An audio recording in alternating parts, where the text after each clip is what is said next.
My name is Al C. Hastings, and I represent the 20th Congressional District in Florida. And the 20th Congressional District contemplates urban and rural areas, and also all of the Everglades, including a portion of the national park. I don't have all of it. It's kind of ironic how a couple of us split in that regard. But we've had, as you would expect, in many of our parks, in the Glades National Park, we've had some immense challenges with invasive species. The more recent one is a new amphibian called ligur, and our crocodile population is near extinct, or at least is on the list, and the ligur lizard eats up the eggs of the crocodile. So we are constantly in transition. But I'm pleased to welcome you all here to this issue forum entitled Building Communities for Conservation, the Legacy of African Americans in the National Park System. And with Ms. Suskin here, I'm hesitant to even talk more because if anybody knows this system, she certainly does. And let's give her a big round of applause. She said to me, I've seen you, I know you. I said, and I know you too. I'd like to extend a warm welcome to our moderator for this discussion, and my good friend, Audrey Peterman, who is, I thought she was still out there rounding, and to all of our panelists. Audrey's husband and I came here in 1958 to Washington, D.C. to go to school to Howard University and our law school. We had a number of people that went on to some great celebrity that came from that period. Frank has been involved with the Wilderness Society, and he and Audrey are the preeminent and foremost authorities with reference to national parks. One of the few African American couples that have visited lots and lots and lots of them all over the nation. And she and he report a lot about what transpires. I said we had a couple of celebrities. I can name two right off the bat. Doug Wilder, the first African American governor of Virginia, was in school with us a year ahead. Vernon Jordan, who went on to be at the Urban League and elsewhere, was in school with us. And of course, Frank and I didn't know that we would wind up with anything, because we didn't discover parks, but we discovered the Howard Theater and Jazz. And we spent more time there than we did in class. But our panelists today that Audrey will bring up and give you their biographies: Rachel Stewart, Cassius Cash, Clarence Fluker, Betty Reed Suskin that I've mentioned, Miss Betty, Carolyn Finney, who said she's tired, and I'm thinking to myself, I'm thinking to her, she ain't as tired as I am. I turned Audrey and Frank and the staff that worked with me were at my 80th birthday party, and someone commented that 80 is the new 60. I said, no, 80 is the new 40. But the problem with 80 is 90 never changes. And Bob Stanton, of course. Some of these panelists have been with us before, and it's a pleasure for me to be an assistant facilitator of this program. As you know, this forum is going to focus on our national park systems and other federally managed lands not yet fully reflecting our nation's diversity. In the sites they protect, the stories they tell, and the visitors they attract. National parks and public lands can be used to improve the economy and aesthetics of communities, reduce the number of people channeled into the prison system, buffer those communities from the effects of climate change, and help restore the health and viability of a community. I've stopped using the term climate change because it seems that the naysayers, it's sort of like Obamacare. That the thing is the Affordable Health Care Act. That's how the legislation passed. And what's interesting, and in the Rules Committee, I jack them up every now and again, and I will say to them what is true. I'm an advocate of universal health care, single payer, have been before I knew Barack Obama's name. So they really should call it Hastings/Obamacare. You know, but they do the Obamacare thing as nuancing negativity, attaching it to his name, and that's not right. And they do the same thing with climate change. So even though they won't accept my term, I just talk about climate science, that maybe these fools will at least want to study the climate. We need to ensure that these benefits are available to all Americans. Unfortunately, this is still not the case. As we see our country's demographics changing, however, we do not see the change reflected in those accessing our nation's parks and public lands, be that access through employment or enjoyment. For example, in 2011, only 22% of visitors to national parks were minorities. In 2014, the national parks attracted a record 293 million visitors, but a vast majority were white and Asian. This forum here today provides a unique opportunity to discuss how African Americans and communities of color can be engaged on this issue, and how we can begin to shape a national park system that better reflects our country's great diversity. And I thank you all for being here and look forward to a fruitful discussion. I'm reminded, and with no offense to the people that are here that are in the majority race, this election in and of itself presents us with immense challenges to have a serious discussion, I hope, at some point regarding ongoing problems. But just in the employment area alone in the national parks, from Ms. Hoskins to today, we have not seen the progress that we should have. And Frank, I don't know about you, but at my age and stage, where I am now, is I'm tired of people telling me what the problem is. I know what the problem is. You know, the question is, are we going to provide the solutions?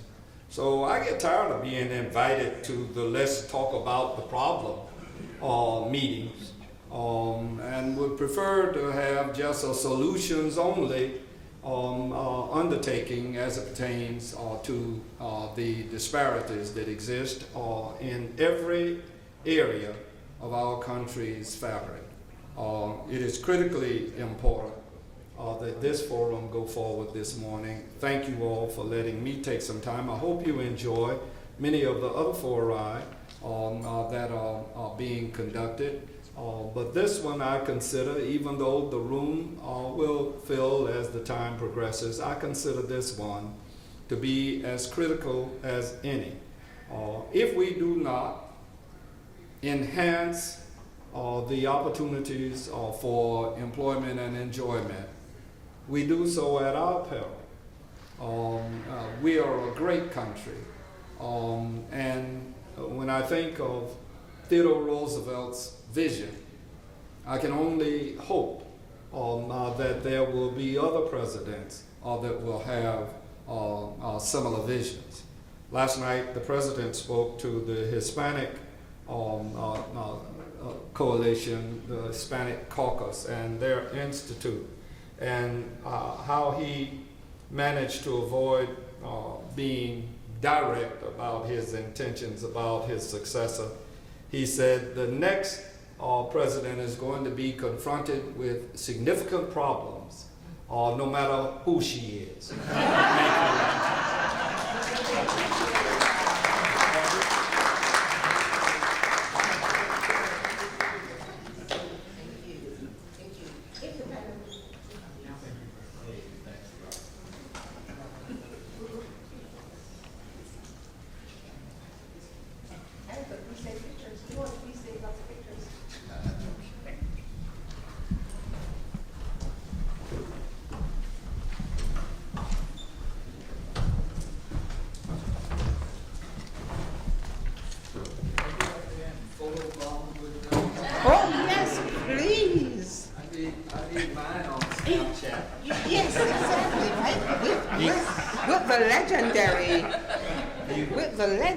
Even though I don't tweet, twerk, or twat. I'm so sorry. Hey, if you don't have fun, what's it about? What's the point? Exactly. You got us? Yes. Thank you. Thank you so much. Thank you. Thank you. Thank you. Good morning, everyone. Good morning. I am thrilled beyond description to be here, and undyingly grateful to Congressman Hastings for his dedication, for his leadership, for his championship, for being at 80 years old so vital and so capable and so inspiring. I'm also so thrilled that the man beside him is my husband Frank, who is all those things as well. Approaching 80, so you right on it there together, okay? But you know, Ben trumps everybody, so 80 is like a baby now. I want to also express to thank your team, Congressman Hastings, Ms. Posey, Leila, thank you so much. Thank you to Nick and Matt over there, and thank you to the entire team, I'm so grateful. And thank you so much to our audiences here, because if you were not here, what would be the point of our being here, right? So thank you, we are entranced and happy that you're here. So I want to tell you the secret to being happy for the rest of your life. Would you like to know what that is? In my world, and I can attest to it because this has been the case for a full 21 years, without end, and I don't see an end in sight, thank God. It has been my relationship with the National Park System. I tell you, it can deepen love in many ways. Most of all, it deepens your love for yourself, which then enables you to appreciate and love everyone else. So I just have to tell you briefly that Frank and I kind of stumbled upon the National Park System as we were driving around the country in 1995, just trying to see America, trying to visit those places that millions of people from all over the world come to visit every year. And we were shocked and amazed that as we drove from coast to coast around the country, we saw less than a handful of people of color in the national parks. Among, you know, hundreds of thousands of white people, hundreds of thousands of people from Japan, lots of people from Germany, lots of French accents, and no black people, no Hispanic people, no people of Asian, American Asian origin. And we were like, what is the problem here? And we recognized instantly that part of the problem was the lack of information, because I suffered from it myself. I stumbled upon these places, I did not expect to see them. And now we've been to 179. And the reason that I'm saying that you can be happy for the rest of your life is because when we landed in our first national park, I didn't even know it was a national park, Arcadia in Maine. And there's a mountain called Aquatic Mountain. You go up the mountain to you're above the clouds, looking down at the Atlantic and the sun-dappled water. And the experience is like being in heaven. How had I landed in heaven just by driving up this hill? You know, and that experience now, the experience of being in untouched nature, where you literally feel and see the presence of a creator and feel yourself as part of that. When I had that experience, my husband and I, we became determined to share that with every American so that they could at least know that they have that right and opportunity and can then exercise the desire or not to continue experiencing it. And as I said, now we've been to 179 from Alaska to the Virgin Islands, so like, we got it like that. So the other reason that you can be prepared to be happy for the rest of your life is because a relationship with our national parks enables me to have friends like these people. And I have their bios in your book. Please read them as soon as you can. So I'm going to begin with our beloved, most wonderful dear friend, Director Robert Stanton, who was Director of the National Park Service from 1997 to 2001. And in that time, we saw a massive upsurgence of interest in the black community because he made sure that he underwrote efforts led by a redoubtable woman whose name must be spoken in this place today, Ayantha Gant Wright, who organized the first Mosaic in Motion conference, sponsored by Director Stanton, and multiple others. Well, I might say that the passion for this integration of the park service and system seemed to have fallen off in the years intervening, but now there's a great upsurgence in interest. So I have seen Director Stanton in the situation where he came to meet with young people, young urban people who said to us they didn't know what a park is, that their urban neighborhoods in California are so littered with drugs that just to see a tree was magical. And he spent time with them and elevated them for the rest of their lives because this man who was the director made time for them. Beside Director Stanton is, oh my God, each one of these people actually deserves a standing ovation, but I know that the other panelists will see with me when I ask you to please stand in recognition of the one, the only Ranger Betty Reed Suskin, please. Please. Yes, yes, yes. Thank you. I am only going to sketch briefly the character of this woman, but let me tell you, she got in here from the West Coast last night at 10:30, and she was here before me this morning, her and her associate, Ranger Kelly English in the back there. Thank you, Kelly. So if I were to give you a sketch, I would say that Ranger Suskin is a woman who knew her grandmother who had been born into enslavement. And Ranger Suskin knew her for 27 years until she was a grown-up married woman with children before her grandmother passed away. She has that legacy. And on top of that, last Christmas, she was chosen to introduce President Obama when he lit the Christmas tree. So in one lifetime, she touched her enslaved ancestor and the President of the United States. That's a nice gap to span. Yes. I call my friend Clarence Fluker the Honorable Clarence Fluker. And that is because I met Clarence sitting at the table at the right hand of President Obama's chief advisor on environment, White House Council of Environmental Quality Manager, Christy Goldfuss. So, the Honorable. And he's been chosen to head up President Obama's Every Kid in the Park program. So, this gentleman is of redoubtable character. Rachel Stewart. Rachel and her team in Youth Diving with a Purpose break all the stereotypes about black people not swimming, diving, and all those things that we're not supposed to do, because Rachel is actually a training in underwater archaeology at the point that I met her, and recently completed a detail at the Dry Tortugas National Park off the coast of Florida, where the Gulf of Mexico, the Caribbean Sea, and the Atlantic Ocean meet. And she was there for off the grid for how long? Throughout the summer. Throughout the summer. So imagine the story she's going to have to tell you about the opportunities in our national parks. Oh, beside her, my bestie, my personal favorite of all time. And to demonstrate, we met in 2003 when she was just starting her dissertation on national parks and African Americans, and we've been very close since then. Yesterday we went shopping together, and I admired this pin. And then when I looked at the price, I recoiled. And when we got into the car, she handed it to me. Oh, wow. That's the kind of friend she is, yes. And not only is she a professor of geography specializing in African American relationships with the national parks, but she was also an actor who backpacked around the world and serves on the National Parks Advisory Board. Superintendent Cassius Cash.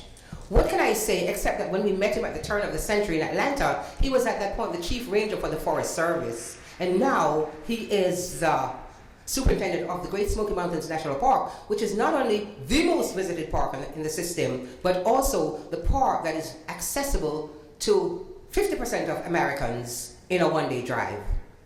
And so the questions that we've asked the panel to discuss, to address today, is to tell us something about their iconic experiences in the parks and the legacy of African Americans in the parks, and also to discuss the opportunities they see for Americans of color, African Americans, to interact with the national parks and for both to be beneficial to each other, and ultimately to suggest what they think the Congressional Black Caucus might do to advance more equity in the parks and public land system, as Congressman Hastings so succinctly explained.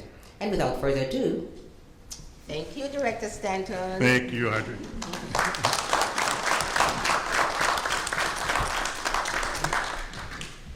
Good morning.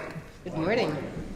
Let me hasten to thank Congressman Hastings for his leadership and his encouragement, and certainly his strategic thinking that recognizes the importance of conservation to a vibrant community.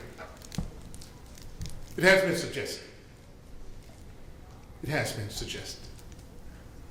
Let gratitude be a part of your every thought and action. There's one among us for whom I am grateful, and that is a sentiment shared by my fellow panelists. She has been at the forefront in encouraging the leadership of not only the National Park Service, but that of the Interior and that of any administration to live up to the principle of equal access, equal opportunity. I speak of none other than Audrey Peterman. Audrey, thank you for your leadership. Thank you, Representative. Thank you. Whoa. Nuh-uh. Take a picture. And certainly to my fellow panelists, led by the angel of the Park Service. Yes. Thank you. Thank you. I will try to exercise those two principles of which all native Texans are known, simply this: brevity and humility. Yes. Oh, Frank, that was funny. But I think it is important, just very briefly, to establish a mutual frame of reference with respect to the National Park Service and the National Park System. Mr. Douglas will remind us, don't judge me by the height through which I visit, but the depth from which I've come. And I think it's very important that we understand the evolution of the park system and the evolution of the park service and how our predecessors have met the challenges and have given us where we are today, but recognizing the foundation that they have given us is simply for us to build upon it and forge another century of success. Starting obviously with Yellowstone in 1872, there were 35 parks added to the conglomerate of parks, not known as a system at that time, until Congress, with the encouragement of a lot of leaders, established the National Park Service in 1916. So we're celebrating the centennial of the National Park Service today. And the Park Service continued to grow in the park system. Then in 1933, with the encouragement of the second director of the Park Service, Horace Albright, President Franklin Delano Roosevelt signed legislation that authorized the reorganization of the executive branch.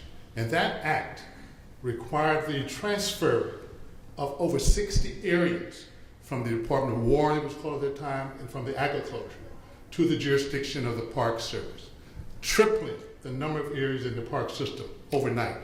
The Civil War sites, the Revolutionary War sites, War of 1812, the Statue of Liberty, the parks and the monuments in the nation's capital, all came under the jurisdiction of that national park system in 1933. Then we were confronted with the Depression and moved into World War II. and there was sort of a stalemate, if you will, in terms of new areas coming into the system. But interestingly enough, during World War II, the first area authorized by an act of Congress to commemorate an African American was authorized in 1943 with the home, the birthplace of one who was enslaved, with George Washington Carver in Missouri. That occurred in 1943.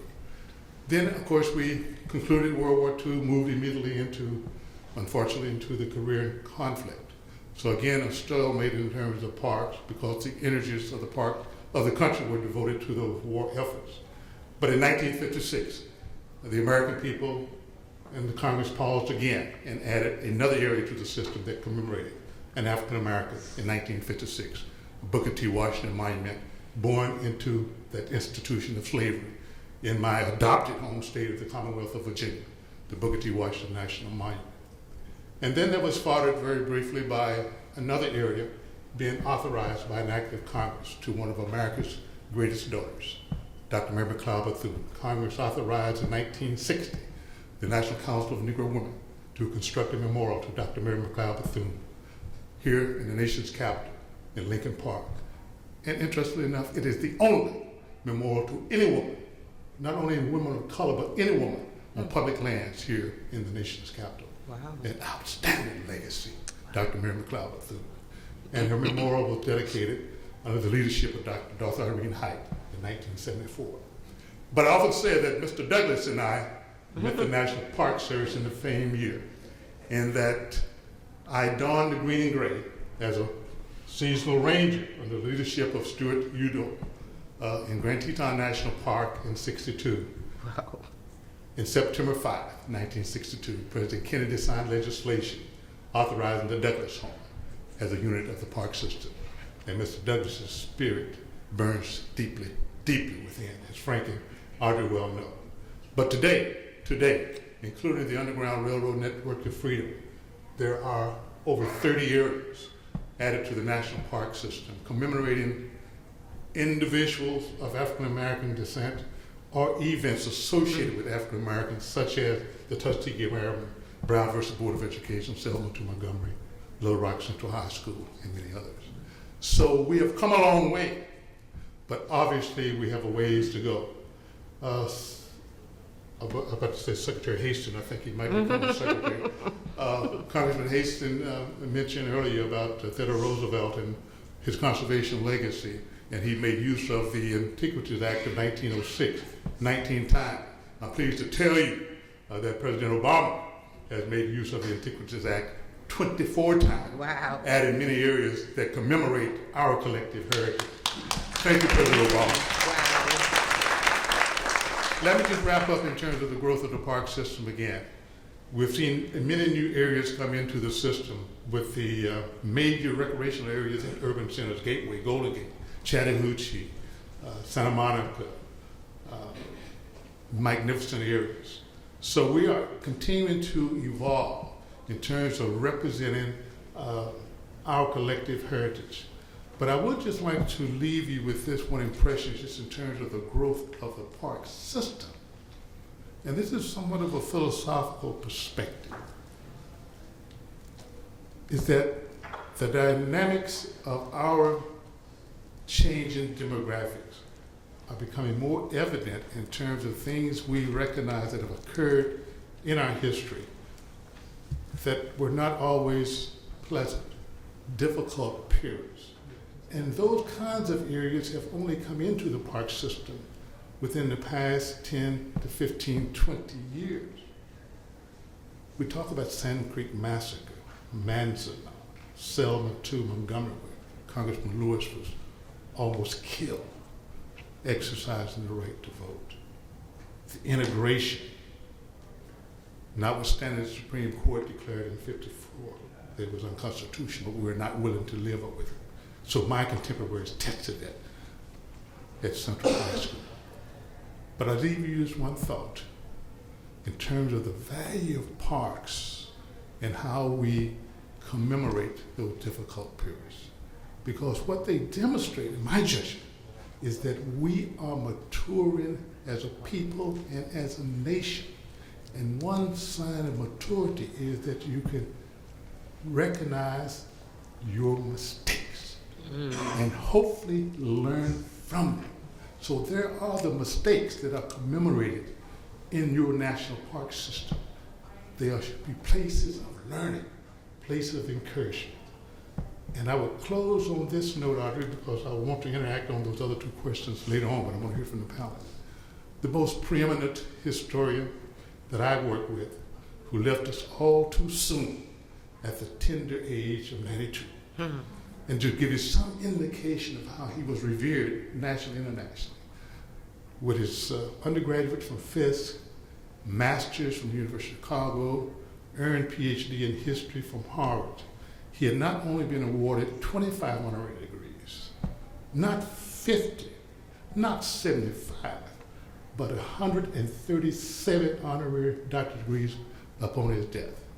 And I speak of none other than Dr. John Hope Franklin.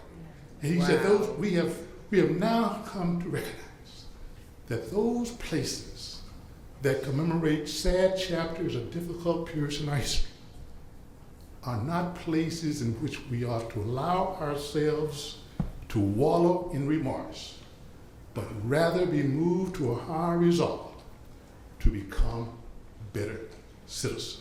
Simply, my friends, that is the purpose of our park, to encourage us to become better citizens. Thank you. Wow. Thank you. We'd like to stand and thank you. Betty? Thank you.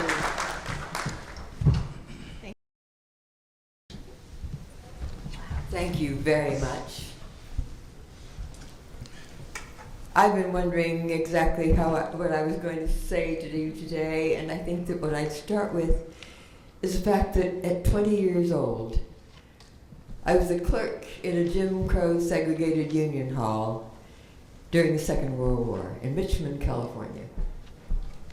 And I returned 15 years ago after living 20 or more years as a suburban housewife, after raising 4 kids to adulthood, after outliving 2 husbands.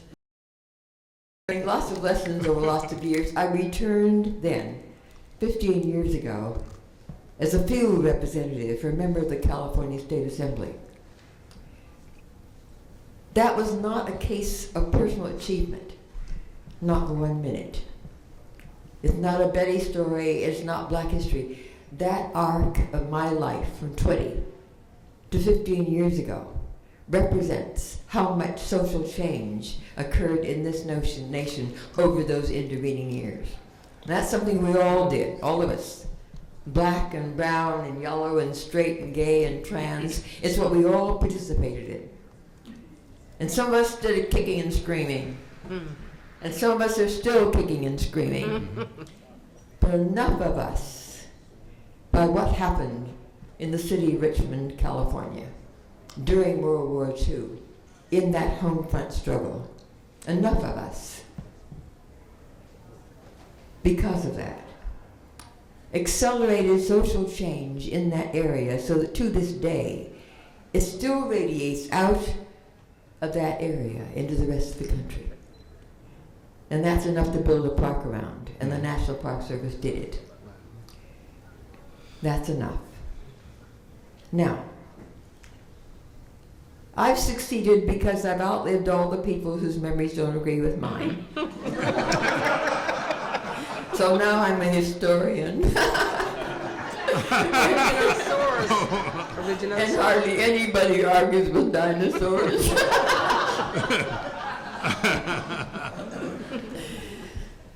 But we wonder sometimes why there are not more of us in the parks. And the answer at 95 is so clear to me, that the National Park Service attracts and entertains and educates the middle class, because it takes those with the financial resources and the leisure time to be able to visit them. And that the job is not to bring more underprivileged children of color into buses, into national parks. But it's to make a space by creatively moving more and more of us into the middle class. Mhm. Wow. I like that. I like that. I like that. Yeah. And it can be done. I became a park ranger at the age of 85. Mhm. The reason being that at 85, there's nobody who could match my resume.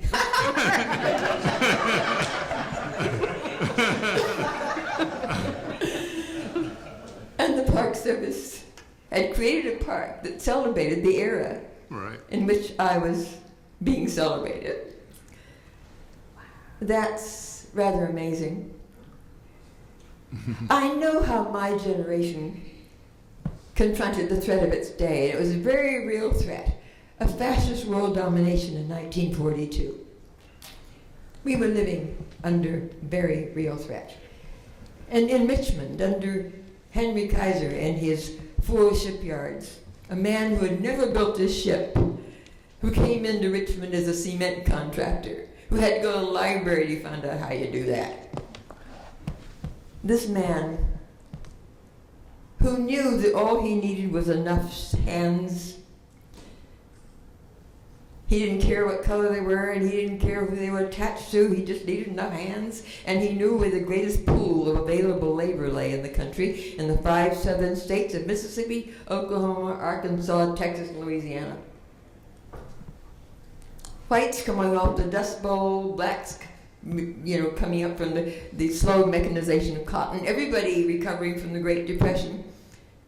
Into a city with a population of 23,000, Henry Kaiser had the audacity to bring in a workforce of 98,000 black and white Southerners who wouldn't be sharing drinking fountains, schools, hospitals, housing, any kind of public accommodations for another 20 years back in their places of origin. That is not going to happen until the 60s. That's right. We're talking 1942. And no time for focus groups and diversity training. They have got to negotiate every single day as it comes. No time to take on anything except the mission of their leader, which is pure and simple. Build ships faster than the enemy can sink them. And together, Henry Kaiser, a man who referred to the bow of the ship as the pointy end, Henry Kaiser produced 747 ships in 3 years and 8 months. Imagine that. Mr. Moore at Moore Dry Dock in Oakland, a traditional shipbuilder who'd been building ships since the First World War, completed 100, and Bechtel Corporation completed 93 at Marin Ship. And Henry Kaiser completed 747 ships under a severely flawed social system, and nonetheless prevailed. Our children are now facing a new threat. They have to not only equal but surpass that great mobilization, which probably was the greatest mobilization since the building of the pyramids, the Great Wall of China. Franklin Delano Roosevelt's great arsenal of democracy. And we did that under a severely flawed social system, but nonetheless prevailed. And our kids are going to have to match and exceed that great mobilization. And this time, under a still flawed social system. Because the nature of democracy is that it will not ever be fixed. That's right. Wow. It wasn't designed to. It's a participatory form of governance that requires all of us, everyone. Every generation has to recreate democracy in its time. And out of the chaos comes opportunity.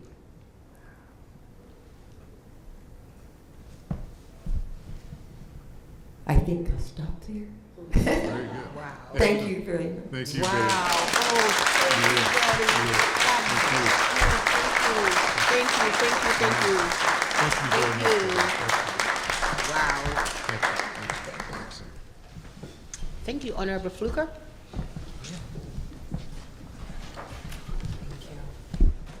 And thank you, Anne. Good morning again. See if we I was standing on a street with no sidewalks in Marion, Alabama.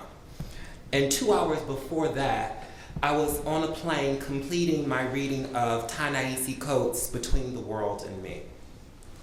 In it, he writes, "This is your country, this is your world, this is your body, and you must find some way to live within all of that."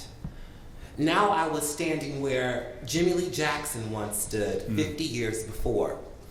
Jimmie Lee Jackson was a former soldier, the youngest deacon at his church, the father of a young daughter, who had attempted to register to vote several times in the early 1960s, but had been denied each time because of racial discrimination in the South. On the night of February 18, 1965, Jackson and several other protesters from Zion United Methodist Church marched toward the city jail where James Orange, a field representative for SCLC, had been imprisoned earlier that day. When the local police, aided by state troopers, violently broke up the march, demonstrators ran back to the church, to nearby houses, to businesses for safety. In the melee, Jackson and his family sought refuge in Mac's Cafe.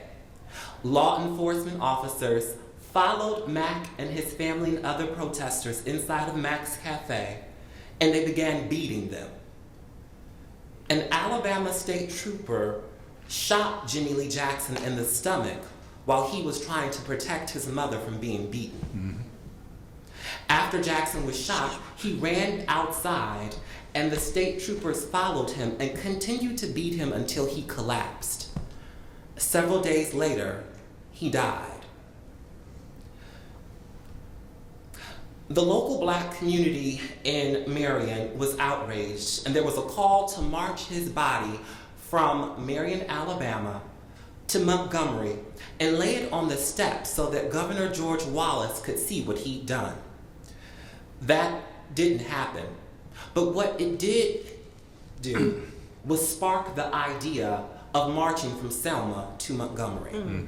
Wow, I didn't know that. So a few days after the funeral of Jimmie Lee Jackson, on March 7th, 1965, they started marching from Selma to Montgomery.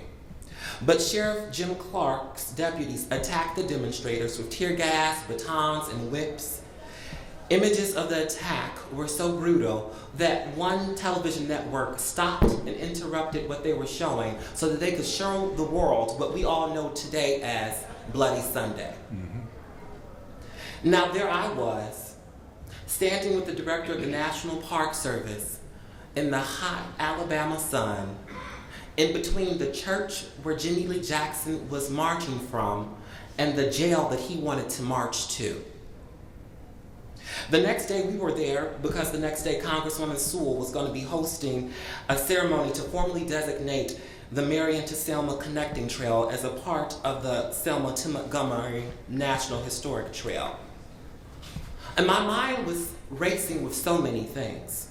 The meaning of the connecting trail and the connections of what was taking place to the bodies of black men and women and children in our America in 1965, and what was happening to the bodies of black men, women, and children in our America in 2015. It was all too close for me. It was too close to Ferguson, it was too close to Baltimore, and it was just too close to home. Never had it resonated with me so intensely the importance of the National Park Service's role in protecting, preserving, and sharing America's diverse history through our cultural and historic sites. There's something so salient and powerful in the reflections about the past while making sense of the present and looking toward the future, brought on by standing in the place where history had been made and you can see yourself in it. That is why I'm so proud that under this administration, 4 new national parks were created under the Antiquities Act to honor the story of African Americans. Fort Monroe, Harriet Tubman, Charles Young Buffalo Soldiers, and Pullman. And I would be remiss as a black gay man not to also include or talk about President Obama's designation of the Stonewall National Monument. As what we know is that many of the people who participated in the Stonewall uprising were people of color, including the legendary Marsha P. Johnson.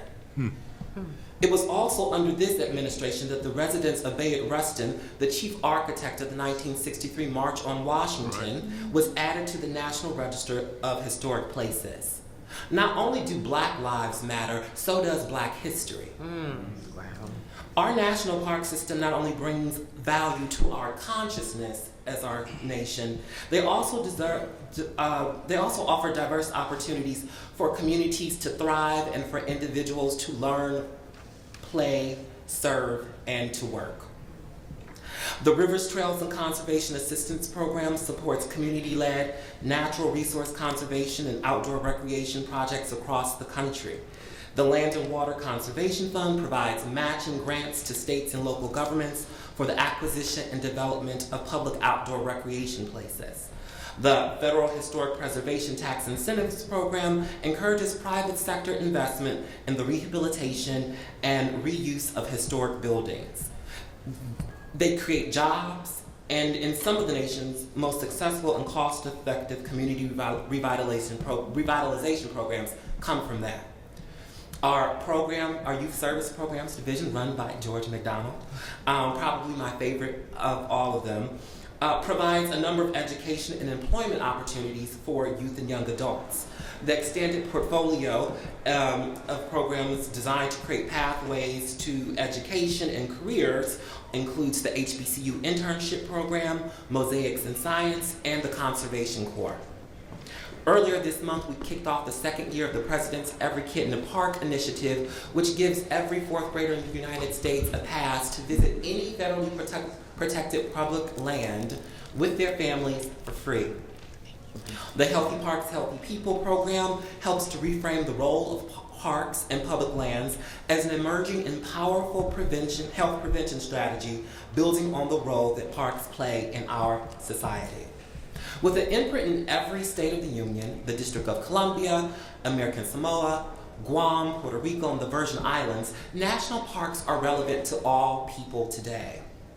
And for the system to be preserved, expanded, and more reflective of all Americans, it will take continued legislative support from members, House and the Senate, to press for increased funding of the National Park Service, for full funding of the Land and Water Conservation Fund, and continued attentiveness to the issue of workforce diversity on federally managed lands. We've made great progress, and we know that there is more work to do. And as we look ahead to the second century of America's public lands, the administration will continue to work towards making it more inclusive. National parks benefit by all of us being a part of them. We bring value to these places and programs, and they are owned by all of us because they are our inheritance. Mm-hmm. And the greatest thing about our parks as a storyteller is that America's story is yet not done being written. Wow. Right. Very good. Very good, very good, very good, very good. Lovely. Rachel? Good morning. Good morning. Good morning. I am so honored to be here, and I want to thank Ms. Peterman for inviting me to be here. 4 years ago, I began diving just for something fun to do. I'd always loved the water, loved the ocean, and my family and I were privileged enough to be able to take vacations to the ocean, and I just grew up with a love for the ocean and water. I joined a program in Nashville, Tennessee called the Tennessee Aquatic Project, and the director, Mr. Ken Stewart, who is not here today, or he's in Nashville, but he got me into thinking that diving was more than just something fun, something recreational. So the same year that I got certified, that summer I was invited to go to the Aquarius Reef Base, which is in Key Largo, and there I realized that this diving was something I could do more with besides going in the summer and just having something fun. The following summer, I applied along with other youth around the country to be a part of the first program, or first year of Youth Diving with a Purpose program. And I am here today to represent that group as well as the adult counterpart, Diving with a Purpose. So at first, I'd like to play a video for you.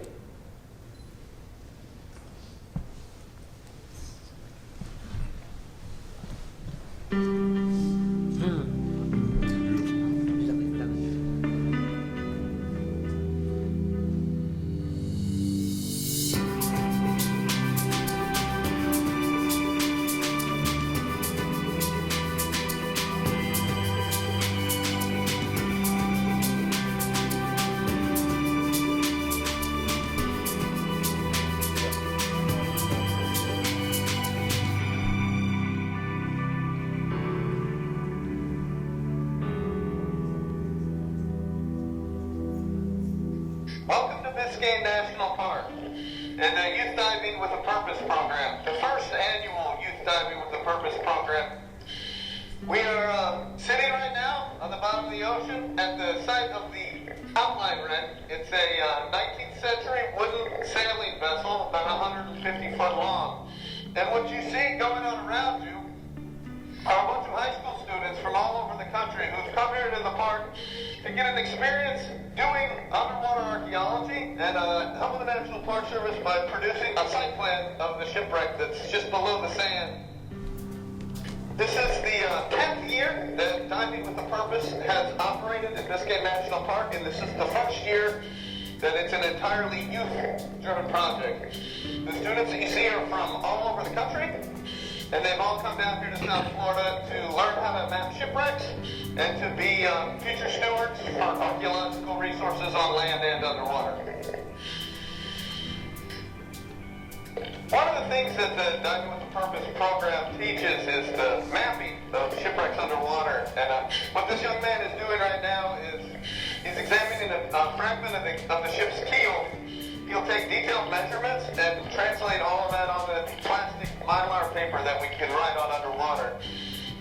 Back in the classroom tomorrow, we'll take all the individual drawings that these students have produced and place them on an overall site plan and a map. And every tiny drawing will be used to create an overall plan that allows you to see the whole wreck at once, and not just a little bit that you can see in front of you.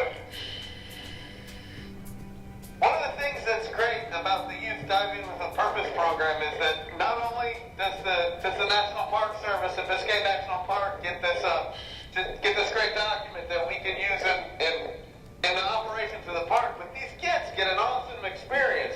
They get a chance to see a little bit of what it's like to be an underwater archaeologist and what it's like to work underwater, not just to be a tourist, not just to visit a site and look at it, but actually to get down into the science, into the detailed documentation of how an archaeologist works underwater.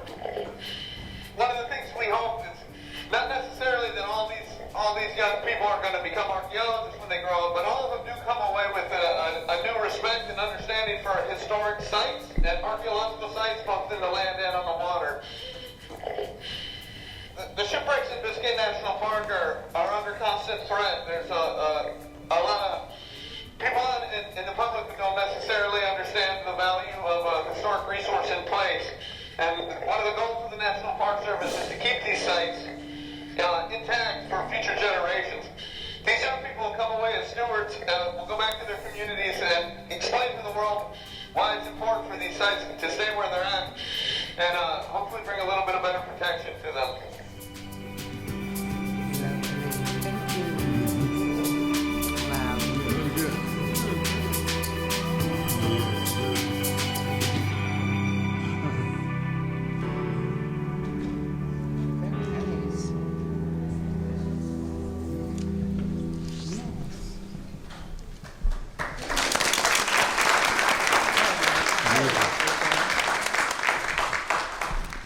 So my first summer with Youth Diving with a Purpose, I just wasn't exactly sure what it would be to me and what were going to be the outcomes of it.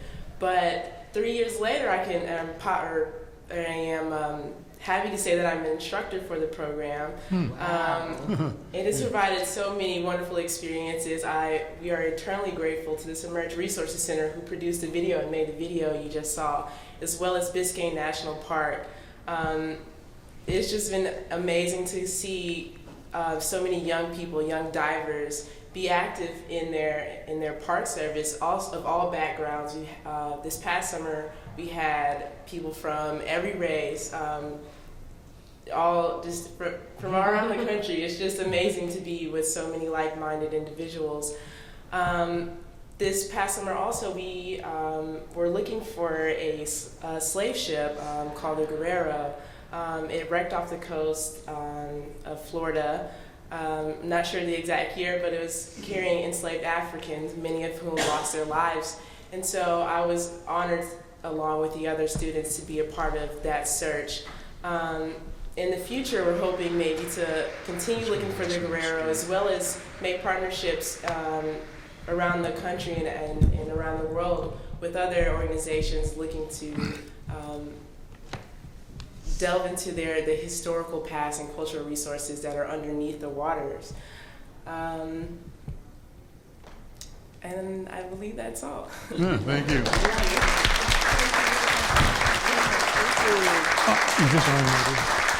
Yes.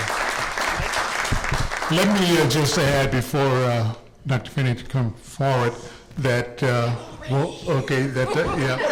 want to applaud Ms. Stewart and her colleague with Diving with Purpose. They last year were the recipient of the highly coveted Chairman's Award of the Advisory Council on Historic Preservation. So they are national award winners. Wow.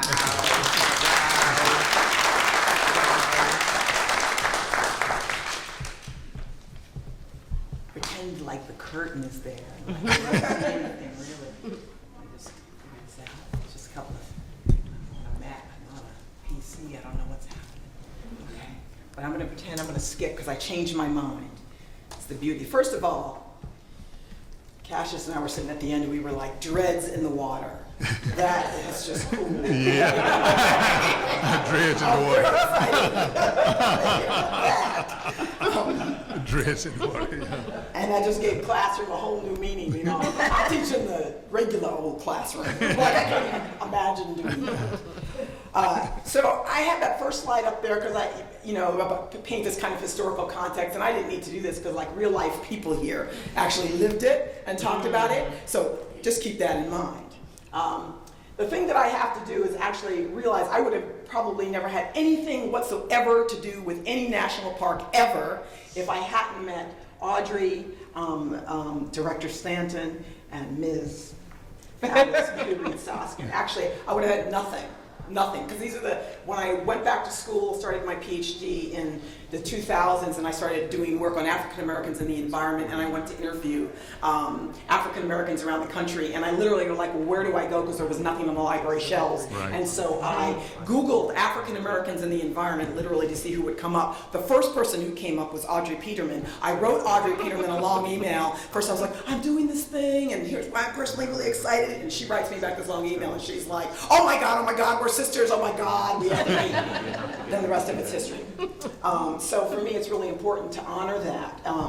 So what I usually do, and a few of you have heard me tell this story, but it's important because when I talk about my family and I who have had no relationship with the national parks and really sort of the place in our own lives, because I wanted to answer the first question you asked is, you wanted for us to talk about our iconic national parks experience, and I was actually kind of stumped initially about how to respond to that because I didn't go to a national park till I was sometime in my mid or late 30s, and I had been in parks in other parts of the world, but not here in this country, right? So, I'm from New York originally. My parents grew up in Virginia, Floyd, Virginia, poor black high school education. They moved north after my father came back from fighting in the Korean War. They came to New York hoping they could get a good job. My father was given 2 job offers. One, he could be a janitor upstate in Syracuse, New York. And the other is 30 minutes outside of New York City. You've got a very wealthy Jewish family called the Tishmans. They own a lot of real estate there. They also have used to have a 12-acre estate 30 minutes outside the city. That's the job my father took. Chauffeur, my parents were the caretakers, gardeners for that estate for nearly 50 years. When my parents moved there in the 50s, They thought they wanted to try and have kids. They thought they couldn't. They adopted me. And then what I always say is, and then they relaxed. 2 years later, first brother. A few years after that, my second brother. The estate is, there's a swimming pool, a lake, there's wildlife, there's fruit trees, there's vegetable gardens. It's in a very wealthy white neighborhood. Schaefer Beer lives around the corner. Wingfoot Golf Club down the street. Harry Winston also has property. There wasn't another person of color in that neighborhood until the mid-90s when a Japanese-American woman moved in. She has since moved out.